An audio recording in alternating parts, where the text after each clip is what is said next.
It's sold to us as friendship, as shared heritage and secular brotherhood.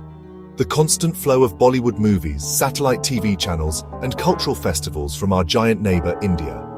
But beneath this mask of cultural exchange lies a cold, calculated strategy. A strategy to dominate the Bangladeshi mind, undermine our national identity, and advance Indian interests at the direct expense of Bangladeshi sovereignty. The primary weapon in this war is a distorted version of secularism, dictated by New Delhi. This isn't tolerance, it's a political tool. Indian cultural institutions and their local proxies actively promote a narrative that to be a true Bangladeshi, one must reject the Islamic foundations that 90% of the population holds dear. They label our love for our faith as radicalism and our religious identity as a threat to the state.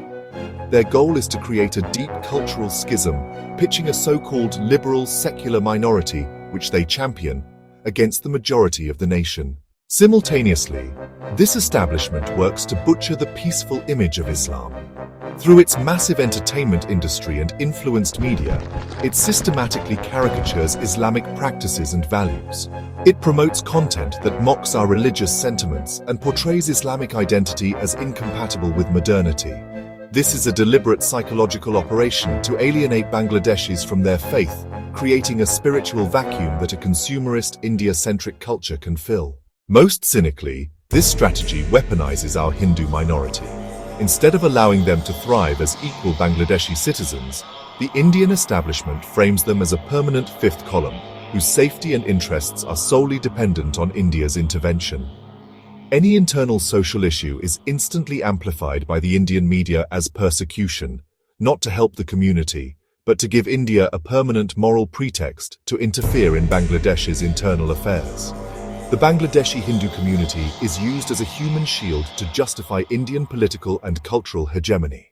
This is not cultural exchange, it is cultural subversion. It is a campaign to make Bangladeshis ashamed of their faith, divided in their national unity, and subservient to Indian narratives. The choice is clear. Do we accept a future where our culture is redefined by New Delhi, our social harmony is broken by their designs, and our national interests are sacrificed for theirs? Or do we assert our own sovereign identity, a Bangladesh that is proud of its faith, protective of all its citizens equally and free from this insidious cultural imperialism? The time to see the Trojan horse for what it is now.